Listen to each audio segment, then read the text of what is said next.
Hi guys, it's Eugene from Jinjer and you're watching Grasser Production.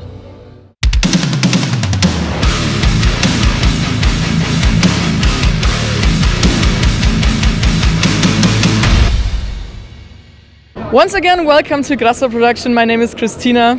Meeting Eugene for, I don't know, many times. So you already played your show here in Geiselwind. And you told me you're a bit deaf on both ears right now? Yeah, it was very loud today. Very loud on stage, and I just got a bit deafer. It's not a big deal at all. Just need a quiet place to, you know, to let my ears relax. Yeah. They're just a bit too strained, and that's it. Yeah. But I can say the sound to the public was awesome today. That's the most important thing. Yeah. Nobody cares what happens to musicians. It's just about how good the sound is in front. Yeah. Word. Exactly. So your EP Micro came out just a couple of days ago. Weeks. And weeks. 2 weeks. 11th of January, right? Yeah, 2 weeks passed. Okay. So the resonance was quite awesome, I guess. You hit like 1 million views on the Perennial. Perennial is 1,100,000 views now, and Ape is around 1 million. It should be 950,000 views or something like that. Yeah. So quite a lot. Yeah, exactly. That's amazing. It is. It is. We're very happy about it. Yeah. Nice. So you mentioned that you're looking forward to playing your own headline shows also after, I don't know, after this tour? Or is it happening in... Generally, I would like to play our own headlining shows. Okay. Yeah, finally. What's the difference? Is it... Well, there are a lot of differences, and generally the whole approach to a support show and a headlining show, they are absolutely different. When you're playing a support tour, you are really squeezed in between bands, in terms of production, in terms of everything, in terms of time. First of all, this is what fans notice first. You play short set list, like we play 45 minutes. Yeah, and we manage to squeeze as many songs as we can in these 45 minutes. At the same time, we don't have much time for sound check, if we have sound check, because sometimes we just don't have it, and it's line check before the set. Usually we just have 20-25 minutes to do a sound check, which is not really enough. And to some extent, I think you go on stage half prepared. And well, we're used to this, and anyway we play with full force. But I have a slight feeling, a bit of the feeling that it's not 100% capacity or volume you can give out. Of what you could do. Yes. So in this respect, playing a headline show is definitely better, and you can bring much more stuff with you. You can place your drum kit on the razor, everybody sees the drummer. You can arrange the lights in your own way and not just follow headliners light rider. Yeah, and you can bring some props on stage. So there are a lot of things you can do. Yeah. And you cannot do this being a support band. Of course. That's the problem. Yeah. So could you imagine when being a headliner band to do this like for more than 20 or 25 years? Like, I don't know, I think Amorphis are now like playing for 28 years. Around 30 years. Yeah. Could you also imagine doing that? It's hard to say. You know, I'm a bit afraid of speaking about that. I remember Michael Ockerfeld from Opus saying that he can hardly imagine himself growling at being 40 years old on stage, and he stopped growling. So I don't know, maybe he just doesn't want to, or maybe he just follows his own promise and his own word. I don't know. I of course want to play as long as I can, and everybody in the band wants. But what it's gonna be after, so we are now 10 years old band. Let's say not 10 years, but since the first release in 2012, 2013, let's say we are 5-6 years old band. So let's say the other 20 years ahead. I think it is really hard for me to imagine what it's gonna be. Yeah. A part of me says that it's not gonna be metal. No. A part of me says this. Yeah, there is a voice inside my head, and a part of me says that that side of my personality can hardly imagine playing metal after so many years. On the other hand, who knows? I mean, I'm still a metalhead. I love heavy music, and I will always love it. I don't know. I just don't know. By the way, you mentioned the band Spirit Box, Yes. which you, I don't know, did you recently discover them? Yes. Or yeah, Just a few months ago. yeah.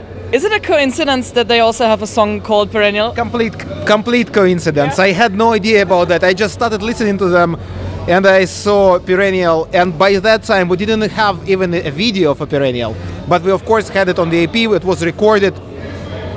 I remember it was in Brazil. And a friend of mine from Brazil just recommended me Spirit Box, and I listened to it. It was December, I think. Yeah. I was, of course, surprised to know that they have the same title of a song, but the songs are different. Yeah, of course. Yes, and well, it's just a good coincidence, I think. I was just listening to them and I thought like, wait a second, it's like the same song. So let's talk a bit more about micro. You talked about the microscopic effect of the cover artwork, I would say, so that small things can change whole situations and stuff. There's a word for it. It's called the butterfly effect. Exactly. Yeah. So I came up with that idea. Of a butterfly wing can cause a hurricane on the other side of the world. Yeah, exactly. Yeah. I came up with the idea of also calling it the Jinjer Effect. Do you know why? Sounds too pompous. Yeah, too much for me. I am too humble to say like this. Jinjer Effect. If it's of course good if somebody gets it. It's of course good. And maybe this is it should be okay. It should be a priority for every artist to have their own effect. Otherwise, it is not worth doing this. Yeah. You should have the effect, definitely. This is the main goal and aim of the art itself. Yeah, and not making money and stuff, right? Come on, we know a lot of artists, I mean, talking about the art in general, not only music, who didn't have any recognition being alive, and only after their death, they got the recognition they deserved. And same with musicians. There were musicians who at some certain period of time were not recognized the way they should be. But this is not about making money. This is about making the effect on people. Yes, and of course, and of course, how you yourself feel about what you are making. Of course. Yeah, that's true. So, in the song "Ape," you talked about the God, a creator, which talks about evolution and stuff. There is no God. There is no God. It's Mother Nature. Mother Nature. Mother Nature, yeah. Or a creator, whatever. There is no creator. There is universe, Mother Nature, nothing else. In our opinion, this is what our position is. And Tatiana sings from a perspective of Mother Nature or universe.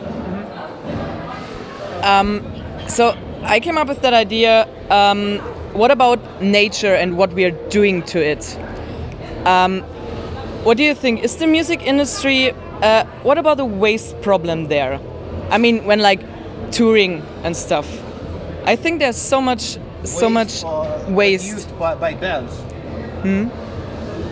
I cannot say that we are musicians and bands are the most waste producing. Not the most. No. Personalities. No, and let me think.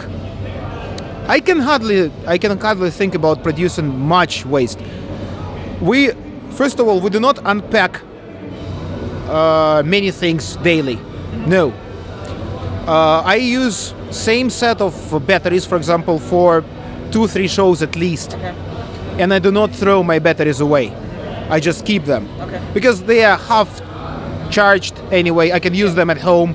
So, and after I use them to the bottom, of course, I'll send them to recycling. What else? Just food. We try to eat as much as we have. We do not throw away food uneaten. Yeah. I think there is something special about our band, Jinjer, because we come from Eastern Europe and we have our own attitude to, you know, things, our attitude to just consumables, things we use every day, and we try not to waste things, actually. Yeah. And just talking generally, I don't think touring produces a lot of waste. No. Okay. I do believe that the venue itself produces it much more. Like disposable cups for beer, there are tons of them. Yeah. Napkins. What else? Tons of soap in toilets and stuff like that. Toilet paper. So yeah, I believe that venues themselves produce it a lot, and we, being musicians, we of course are connected to it. Yeah. So and we are partially involved into this. Yeah. But at the moment I can hardly think about any way to reduce it. Yeah, that's a problem, I guess. It is. It is. Yeah. I think it's a problem for the humanity in general. It's a big problem. Yeah. I didn't come up with any idea to reduce it or to. There are general ways to reduce it. I mean, like recycling, separating your waste, your garbage. Yeah, and if people do this, it helps. It helps. Yeah, so we just need to follow these general rules, and it will be okay. Yeah. Yeah, and of course implement more and more like this into real life. Yeah, that's true. I will think about it. Let's quickly talk about your songwriting. There is one more thing which is worth mentioning about waste. Yeah. Vehicles. We use vehicles. And of course, by this point, we cannot afford electro-driven vehicles, unfortunately. And we still use diesel, which is of course bad. And definitely, like our van or the guys, nightliners, they actually have consumption. They consume the diesel. How we call this? Exhaustion. Yeah, exhaustion. They produce a lot of exhaustion. Yeah. But is there a way to reduce it? We just need to switch to electric vehicles. Yeah. But that will be a big problem. I think bands will switch to it, the latest ones, because we just cannot afford. We're just poor musicians and we cannot afford electric cars or vans or nightliners, but we will have to. And maybe this is one of the points where governments may help musicians somehow. I mean, because we do travel a lot. Our band spends a few hundred euros daily on diesel. Yeah. Can you imagine how much we consume? Yeah. So if only we had an electric vehicle, electric van, that would be, of course, that will save tons of. I mean, it will reduce the waste a lot, definitely. Yeah, and maybe save a few polar bears. Yeah. I love polar bears. They do not like me, definitely. Or no, why is that? Well, they will eat probably if they face me. They will eat me, but I love them. Let's see if sometimes the government will change something. Yeah, there should be some support from the government, definitely, in this respect, like providing electric vehicles to the public transport, and not only, like, as I say, musicians are very poor. They cannot afford these high-tech things. Yeah, but they need it. Yeah, of course. All right, back to a sentence you said about writing music. You said that understanding Jinjer means never knowing what's going to happen when writing songs. So you don't write like 20 songs and choose from, right? Never. What about your next album? Is it like the same way that you're sitting in the studio and? It will be absolutely the same. Like a lot of people keep asking me about this, and at the moment we have no idea what it's gonna be. We just have a certain determination that after this tour we just go to a studio and start composing. And they have a strong desire to come up with a new album as soon as possible. Yeah, because we really enjoyed writing Micro, and I believe we still have this feeling, this creative wave, and we need to keep it and compose just a follower for Micro, a full-length album, and then it's just a few more years to tour. But we definitely, I feel like having more new songs to play on stage.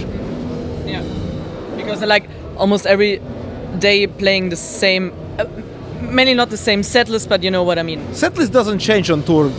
No. In its majority, no. We sometimes add and just take off one song. Okay. We never did two songs.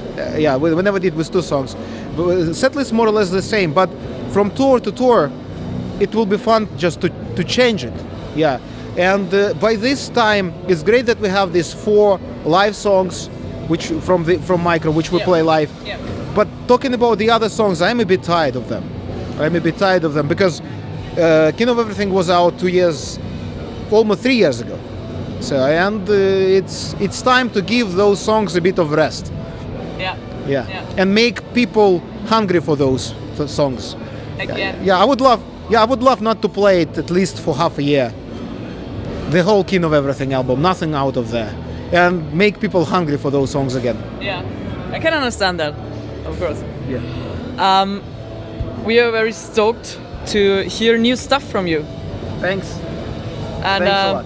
I wish you an awesome tour. So the rest of the tour. Thank you. And maybe we'll see each other next time. Yeah, we'll definitely see each other. We'll play summer festivals in Germany. Yeah, a few big ones. All right. Thank you for taking your time, Eugene. As always, thank you very much for a good interview. Thank you.